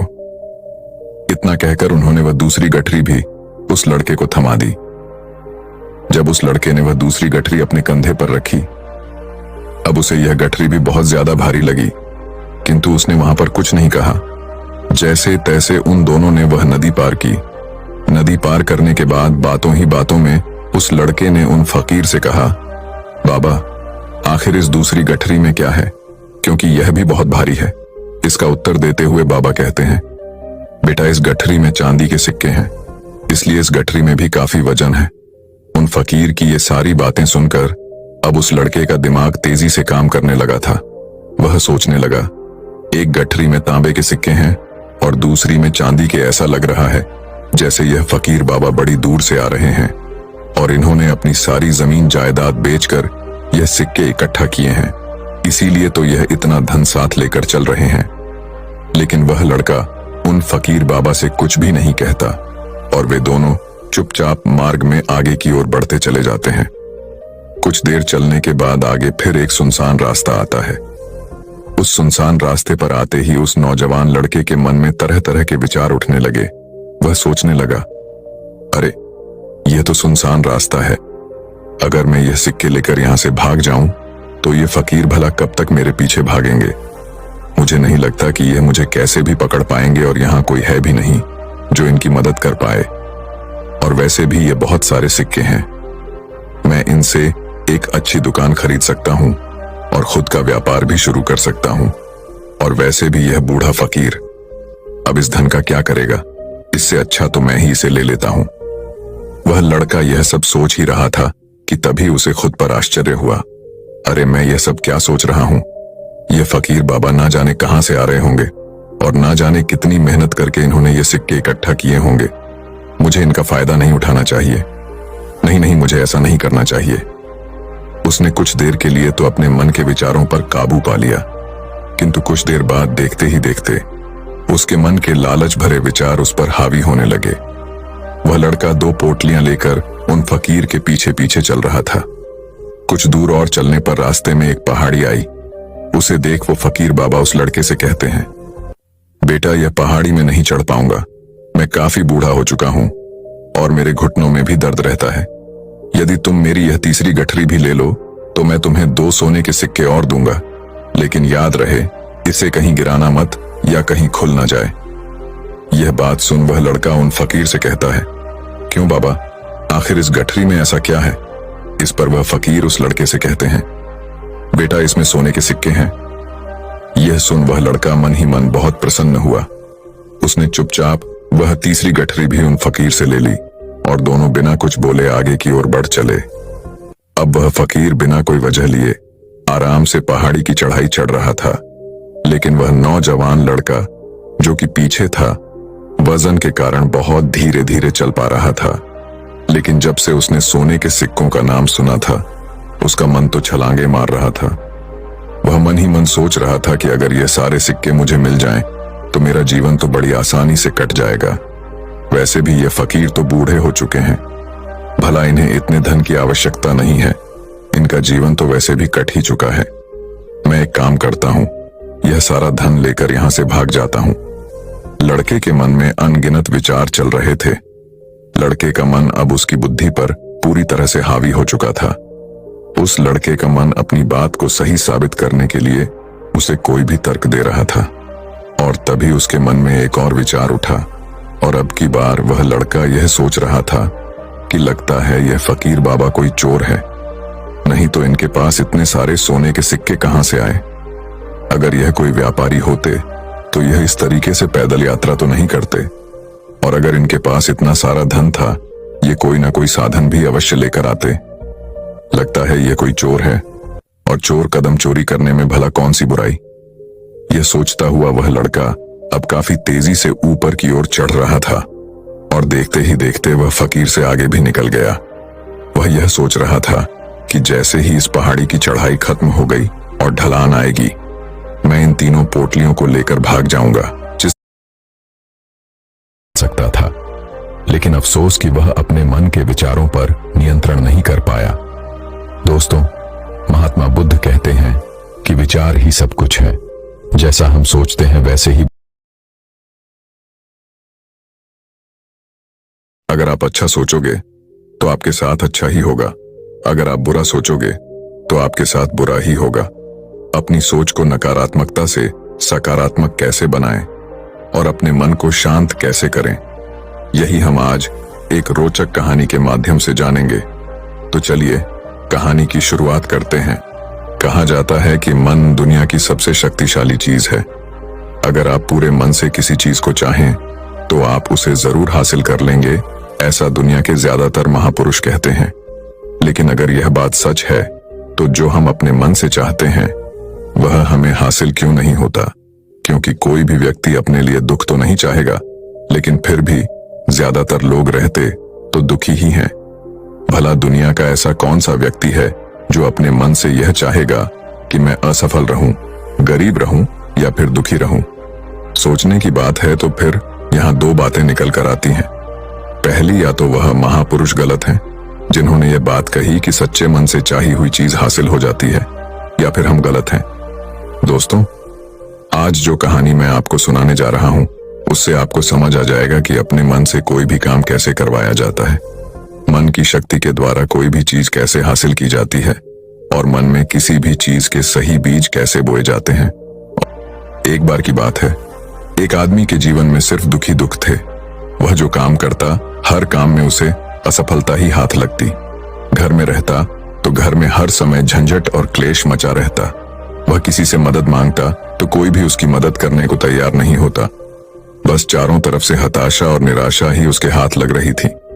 उसे ऐसा लग रहा था जैसे चारों तरफ से दुखों का पहाड़ उस पर ही टूट पड़ा है। उसे समझ नहीं आ रहा था कि मैं इन दुखों से पार कैसे पाऊं। वह दिन रात बस यही सोचता रहता कि मैं अपने इन दुखों से छुटकारा कैसे पा सकता हूं। इसी कारण से वह रात में ठीक से सो भी नहीं पाता था। उसकी आंखों के नीचे बड़े बड़े काली घेरे बन गए थे और बाल झड़ने लगे थे। हर समय चिंता करने की वजह से उसका स्वभाव काफी चिड़चिड़ा और शरीर बहुत कमजोर हो गया था। कभी कभी तो उसके मन में आत्महत्या करने के विचार भी आते थे, लेकिन अपने परिवार के बारे में सोचकर वह यह कदम नहीं उठा पाता था। अपनी परेशानियों से वह इतना परेशान हो चुका था कि उसने एक दिन यह निर्णय किया कि वह अपने इन सभी दुखों से छुटकारा पाकर ही रहेगा, चाहे इसके लिए उसे कुछ भी करना पड़े, कितनी ही मेहनत करनी पड़े, वह करेगा, लेकिन अपने दुखों से छुटकारा पाकर ही रहेगा। इसी विचार के साथ एक दिन उसने अपने एक मित्र से पूछा कि मैं अपने जीवन को खुशहाल कैसे बनाऊं। उसके मित्र ने सुझाव दिया कि तुम किसी बाबा के पास जाओ। बाबाओं के पास ऐसा मंत्र होता है जिससे सारे दुख खत्म हो जाते हैं और जीवन खुशियों से भर जाता है, धन संपदा भी हासिल हो जाती है। बस तुम किसी ऐसे बाबा को ढूंढ लो और तुम्हारा काम हो जाएगा। उस आदमी के मन में यह बात अंदर तक बैठ गई कि अब कोई बाबा ही मेरी समस्याओं का समाधान कर सकता है। इसीलिए अब से उसे जिस भी बाबा के बारे में पता चलता वह उसके पास पहुंचता और अपनी सारी समस्या बताकर उसका समाधान पूछता और कहता, बाबा मैं कुछ भी करने को तैयार हूं, आप जो कहेंगे मैं सब करूंगा, बस आप मुझे मेरे दुखों से छुटकारा दिलवा दें। बाबा उसे कुछ उपाय बताते और कहते, इस उपाय को करने के बाद तुम्हारे घर में सुख शांति बनी रहेगी, लेकिन याद रहे इस उपाय को पूरे नियम के साथ करना। इन उपायों के बदले बाबा उस आदमी से अच्छी खासी दान दक्षिणा ले लेते। वह आदमी पूरी नियम विधि के साथ उन उपायों को करता, लेकिन बहुत से उपाय करने के बाद भी उसके जीवन में कोई बदलाव नहीं आ रहा था। इसके विपरीत बहुत से बाबाओं को दान दक्षिणा देते देते उसका धन भी खत्म होने लगा था, जिससे उसकी मुसीबतें और भी बढ़ने लगी थीं। उसने सोचा, इन बाबाओं के पास जाने से तो मेरी मुसीबतें और बढ़ने लगी हैं, तो क्या करूं? इन बाबाओं के पास जाऊं या इनके पास जाना ही बंद कर दूं? फिर एक दिन उसे एक आदमी ने सलाह दी कि तुम अपने घर में किसी अच्छे पंडित को बुलवाकर हवन करवाओ, पूरे विधि विधान से मंत्रोच्चारण करवाओ। इससे घर में जो भी नकारात्मक ऊर्जा होगी वह भाग जाएगी और घर में सुख शांति आएगी। उस आदमी के दिमाग में यह बात अच्छे से बैठ गई और उसने एक पंडित को अपने घर बुलवाकर हवन करवा लिया। हवन अच्छी तरह से संपन्न हुआ और उस व्यक्ति ने पंडित को अच्छी खासी दान दक्षिणा देकर खुशी खुशी अपने घर से विदा किया। हवन करने के कुछ महीने बाद तक उसके घर में सब कुछ ठीक चल रहा था। घर में सुख शांति भी बनी रही और उसके छोटे छोटे रुके हुए काम भी पूरी होने लगे। लेकिन कुछ महीनों बाद फिर से वही पुरानी वाली स्थिति वापस लौट आई। उस व्यक्ति को महसूस हुआ कि उसके जीवन में अब भी कोई महत्वपूर्ण बदलाव नहीं आया है। अब वह आदमी पूरी तरह से दुखी हो गया, पहले से भी ज्यादा परेशान रहने लगा। अब तो उसे लगने लगा था कि मेरे जीवन से दुख कभी खत्म ही नहीं होंगे। यही सब सोच सोचकर उसका बुरा हाल हो गया। फिर एक दिन उसे अपने मित्र से एक ऐसे बाबा के बारे में पता चला जो समाधान बताने के बदले कोई दान दक्षिणा नहीं लेते। उस व्यक्ति ने सोचा, यह बाबा तो दूसरे बाबाओं से अलग हैं, क्योंकि यह तो कोई दान दक्षिणा ही नहीं लेते, और अगर यह कोई दान दक्षिणा नहीं लेते तो जरूर यह कोई सिद्ध बाबा ही होंगे। यही सोचकर वह उन बाबा के पास पहुंच जाता है। वहां पहुंचकर वह देखता है कि बाबा ध्यान कर रहे हैं, इसीलिए वह वहीं चुपचाप बैठकर बाबा के ध्यान से बाहर निकलने का इंतजार करने लगता है। थोड़ी ही देर में बाबा की आंखें खुलती हैं और वह अपने सामने एक दुखी और परेशान व्यक्ति को बैठा पाते हैं। व्यक्ति की शारीरिक और मानसिक हालत को देखकर बाबा को यह समझते देर नहीं लगी कि यह व्यक्ति अपने जीवन से कितना परेशान है। बाबा ने उसे संबोधित करते हुए कहा, बच्चा कौन सी समस्या लेकर आए हो? किस बात से परेशान हो तुम? उस व्यक्ति ने कहा, बाबा मैं अपने जीवन के दुखों से बहुत ज्यादा परेशान हूं। मैंने अपने दुखों को कम करने का बहुत प्रयास किया, हर वो काम किया जो किसी बाबा ने मुझसे करने को कहा, हर वो तरकीब अपनाई जो किसी व्यक्ति ने मुझसे कही, लेकिन मेरे जीवन के दुखों में कोई कमी नहीं आई। इसके विपरीत मेरे दुखों में और बढ़ोतरी हो गई। बाबा, मुझे समझ नहीं आ रहा कि मैं क्या करूं। कभी कभी तो लगता है कि आत्महत्या कर लूं, लेकिन अपने परिवार के बारे में सोचकर यह कदम नहीं उठा पाता। बाबा, मैंने आपके बारे में बहुत सुना है और बहुत उम्मीद के साथ आपके पास आया हूं। कृपया मुझे कोई ऐसा तरीका बताएं जिससे मुझे अपने दुखों से छुटकारा मिल जाए। मैं अपने दुखों से छुटकारा पाने के लिए कुछ भी करने को तैयार हूं। आप मुझे कोई भी रास्ता बताएं, चाहे वह रास्ता कितना भी कठिन क्यों ना हो, मैं उसे पार करके रहूंगा। बाबा ने महसूस किया कि यह आदमी तो सच में बहुत परेशान है। बाबा ने उसकी बात सुनकर कहा कि बच्चा, दुखों को दूर करने के लिए मंत्र ऐसे ही नहीं मिल जाते, उन्हें पाने के लिए कुछ करना पड़ता है। क्या तुम कुछ कर सकते हो? बाबा के मुंह से ऐसी बात सुनकर पहले तो उस व्यक्ति को लगा कि यह बाबा भी अब मुझसे दान दक्षिणा ही मांगेंगे, लेकिन उसके पास और कोई रास्ता नहीं था। इसीलिए उसने कहा, बाबा, आपको जितनी भी दान दक्षिणा चाहिए मैं देने के लिए तैयार हूं, लेकिन आपका मंत्र सच्चा होना चाहिए, सफल होना चाहिए और मुझे उसका फल भी मिलना चाहिए। उसके बाद आप जितनी भी दान दक्षिणा मांगेंगे मैं सब दे दूंगा। बाबा ने मुस्कुराते हुए कहा, दान दक्षिणा तो बहुत छोटी सी चीज है, मैं तुमसे इतनी छोटी चीज नहीं मांगूंगा। इस पर वह आदमी थोड़ा सोच विचार करके बोला, बाबा, अंगारों पर भी चलने को तैयार हूं, बस आप मुझे आज्ञा दीजिए बाबा। फिर मुस्कुराइए और बोले, अंगारों पर चले जैसे छोटे और तुच्छ काम भी मैं तुमसे नहीं करवाने वाला। मैं जो तुमसे करवाने वाला हूं वह एक बहुत कठिन मंत्र है। क्या तुम उसे पूरा कर पाओगे? उस आदमी ने कहा, बाबा, आप मुझे बताइए तो सही कि करना क्या है, मैं कुछ भी करने को तैयार हूं। तब बाबा ने कहा, जब तुम यहां से अपने घर वापस जाओ तो रास्ते भर अपने मन में यह दोहराते हुए जाना कि मैं सुखी हूं, मैं सुखी हूं, मैं सुखी हूं। बार बार अपने मन में इसी मंत्र को दोहराना। लेकिन याद रहे, यह मंत्र जुबान में नहीं आना चाहिए, सिर्फ मन में ही इसे दोहराना है। ये सुबह व्यक्ति बोला, बाबा, बस इतनी सी बात, यह काम तो मैं चुटकी बजाते कर लूंगा, लेकिन इन शब्दों को दोहराने से होगा क्या? बाबा ने कहा, बस तुम इस मंत्र को पूरा करो। वैसे भी तुमने कई बाबाओं के मंत्र किए हैं, तो इस मंत्र को भी करके देख लो। उस आदमी ने सोचा, बाबा कोई दान दक्षिणा तो ले नहीं रहे, और वैसे भी यह कितना आसान सा मंत्र है, मैं इसे पूरा कर ही लूंगा, तो फिर एक बार करके देखने में क्या हर्ज है। उसने कहा, ठीक है बाबा, मैं इस मंत्र को जरूर पूरा करूंगा। यह कहकर वह वहां से चलने लगा, लेकिन जैसे ही वह चला, पीछे से बाबा की आवाज आई कि बच्चा, एक बात याद रखना, जब तुम यह मंत्र अपने मन में दोहराव तो तुम्हारे मन में बंदर का विचार नहीं आना चाहिए, बंदर का ख्याल भी नहीं आना चाहिए, तभी यह मंत्र सिद्ध होगा। वह आदमी बोला, मुझे तो आज तक बंदर का विचार नहीं आया, तो फिर आज क्यों आएगा?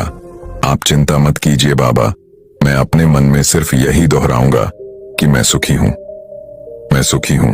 इसके अलावा बंदर का कोई भी विचार मेरे मन में नहीं आएगा। इतना कहकर वह आदमी वहां से चल देता है, अपने मन में मैं सुखी हूं, मैं सुखी हूं यह दोहराता हुआ कुछ दूर चला था कि उसके मन में अचानक ही बंदर का विचार आ गया। बंदर का विचार आया और चला भी गया। वह आदमी सोचने लगा कि आज तक तो मेरे मन में बंदर का कोई विचार नहीं आया, फिर आज ही क्यों बंदर का विचार आया? ऐसे सोचते हुए उसने उस बंदर के विचार को ही पकड़ लिया। वह बंदर के बारे में ही सोचने लगा। वह भूल गया कि वह तो मंत्र दोहरा रहा था। जब थोड़ी देर बाद उसे याद आया तो वह फिर वही मंत्र दोहराने लगा जो बाबा ने उसे बताया था कि मैं सुखी हूं, मैं सुखी हूं। लेकिन कुछ ही दूर चलने के बाद उसे रास्ते में अचानक एक बंदर दिखाई पड़ा और उसके मन में फिर से बंदर का विचार आ गया। वह इस बंदर के विचार को अपने मन से बाहर निकालने का प्रयास करने लगा कि उसके मन में बंदर का कोई भी विचार ना आए। वह अपने विचारों से ही लड़ने लगा और इसी उधेड़बुन के साथ वह घर पहुंचा। घर पहुंचने के बाद उसने अपनी पत्नी से कहा, यह बंदरियां मुझे खाने में बंदर परोस दो। और जब उसे एहसास हुआ कि उसने क्या बोल दिया है तो वह अपने बाल नोचने लगा, दीवार पर सर पटकने लगा कि आज तक मुझे बंदर का कोई विचार नहीं आया, लेकिन आज मुझे यह क्या हो गया है? हर जगह बंदर ही बंदर क्यों दिखाई पड़ रहे हैं? यह कैसी माया है? यही सब सोच सोच कर वह आदमी रात भर सो नहीं पाया। पूरी रात करवटें बदलता रहा और जैसे ही सुबह हुई वह सीधे उन बाबा के पास पहुंच गया और उनके चरणों। पता नहीं क्या चमत्कार हो रहा है। आज तक मुझे बंदर का कोई विचार नहीं आया, लेकिन कल से जब से आपने यह कहा कि मन में बंदर का विचार नहीं आना चाहिए, तब से मुझे हर जगह बंदर ही बंदर दिखाई दे रहे हैं। आदमी ने कहा, बाबा मुझे तो आपके पीछे भी एक बंदर पेड़ पर बैठकर केले खाता हुआ दिखाई दे रहा है। बाबा मेरे साथ यह हो क्या रहा है? उस आदमी की यह बात सुन बाबा हंसने लगे और बोले, बच्चा, मन का जाल एक ऐसा जाल है जिसे समझ पाना इतना आसान नहीं है। यह बंदर तो तुम्हारे रास्ते पर तब भी पड़े थे जब तुम पहली बार मेरे पास आए थे। तब भी ये बंदर इन्हीं पेड़ों पर घूम रहे थे, लेकिन तब तुम्हारे ध्यान में ये बंदर नहीं आए, क्योंकि तब तुम्हारा ध्यान तुम्हारे दुखों पर था। बाबा ने उस आदमी को समझाते हुए कहा, बच्चा, हम जिस भी चीज से दूर भागना चाहते हैं वही चीज हमारे मन में बहुत गहराई से बैठ जाती है, वह हमारे अंतर मन में समा जाती है।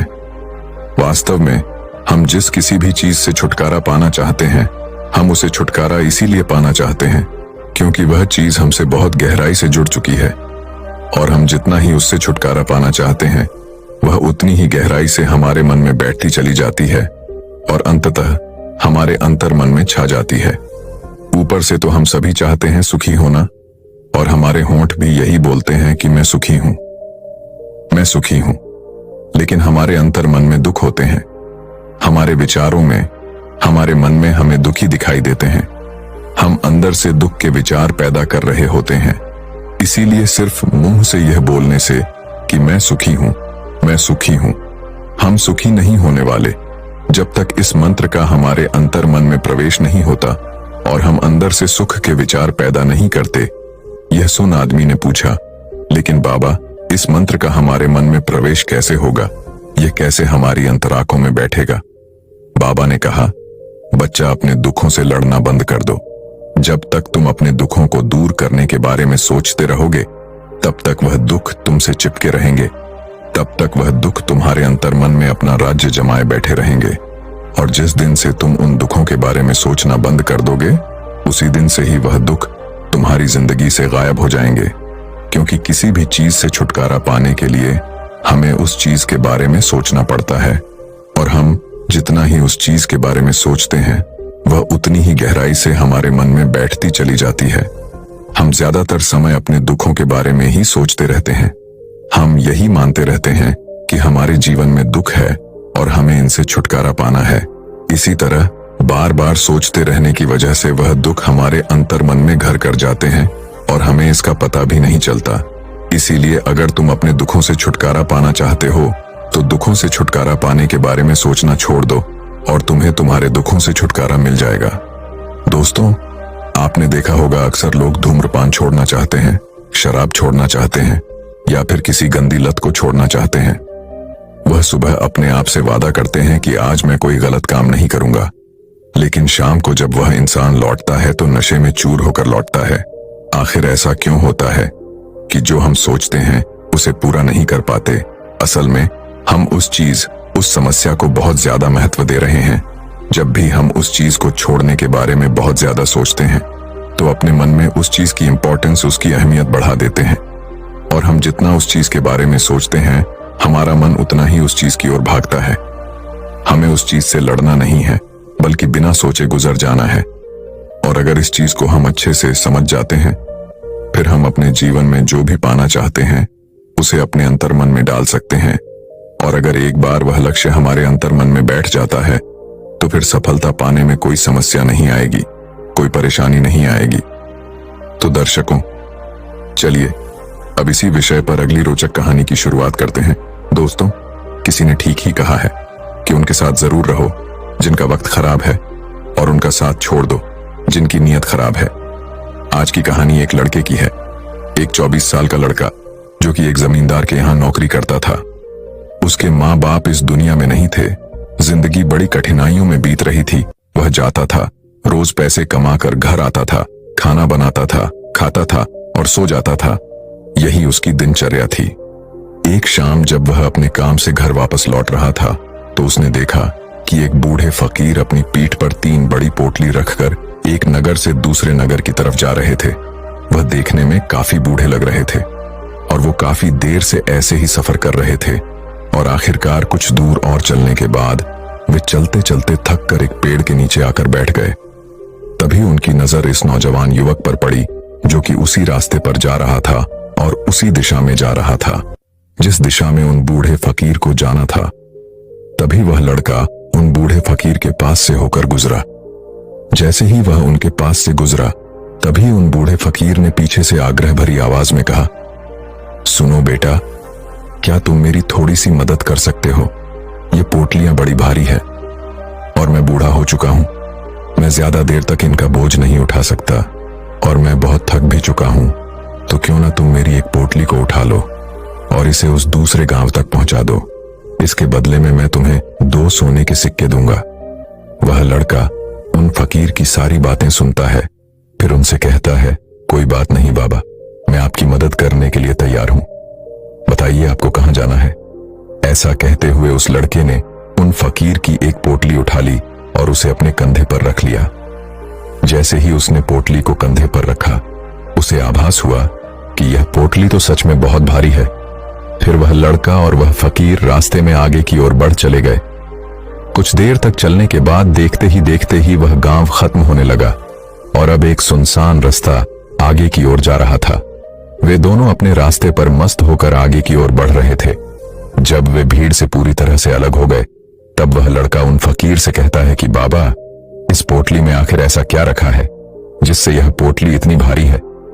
इस पर वह फकीर बाबा जवाब देते हुए कहते हैं कि कुछ नहीं बेटा, बस इसमें कुछ तांबे के सिक्के भरे हुए हैं, इसीलिए ये इतना भारी है। उन फकीर की यह बात सुनकर वह लड़का मन ही मन सोचने लगा, लगता है कि यह बाबा जरूर कोई व्यापारी है, अभी तो इतने सारे तांबे के सिक्के साथ लेकर चल रहे हैं।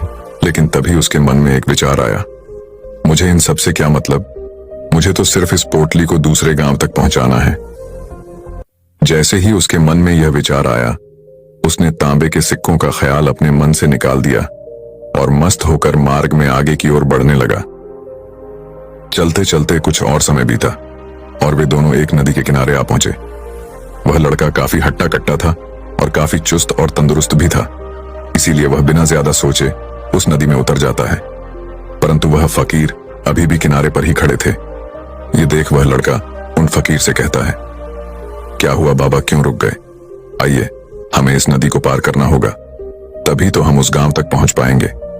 इस पर वह फकीर उस लड़के से कहते हैं, मैं जानता हूं बेटा कि हमें यह नदी पार करनी ही होगी, पर जैसा कि तुम देख ही रहे हो मैं बूढ़ा हो चुका हूं, इसीलिए यह 2-2 कोठलियां एक साथ लेकर यह नदी पार नहीं कर सकता।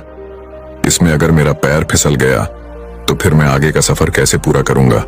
क्या तुम मेरी एक कोठली और ले सकते हो? मैं तुम्हें इसके बदले भी 2 सोने के सिक्के और दूंगा। इस पर वह लड़का मुस्कुराते हुए उन फकीर से कहता है, बाबा, आप मुझे शर्मिंदा कर रहे हैं। अगर आप मुझे सोने के सिक्के ना भी दें तब भी मैं आपका कार्य अवश्य करूंगा। मैं आपको उस दूसरे गांव तक अवश्य पहुंचाऊंगा। इस पर वह फकीर मुस्कुराते हुए कहते हैं, बेटा तुम तो बड़े ही भले आदमी मालूम पड़ते हो। इतना कहकर उन्होंने वह दूसरी गठरी भी उस लड़के को थमा दी। जब उस लड़के ने वह दूसरी गठरी अपने कंधे पर रखी, अब उसे यह गठरी भी बहुत ज्यादा भारी लगी, किंतु उसने वहां पर कुछ नहीं कहा। जैसे तैसे उन दोनों ने वह नदी पार की। नदी पार करने के बाद बातों ही बातों में उस लड़के ने उन फकीर से कहा, बाबा, आखिर इस दूसरी गठरी में क्या है, क्योंकि यह भी बहुत भारी है। इसका उत्तर देते हुए बाबा कहते हैं, बेटा इस गठरी में चांदी के सिक्के हैं, इसलिए इस गठरी में भी काफी वजन है।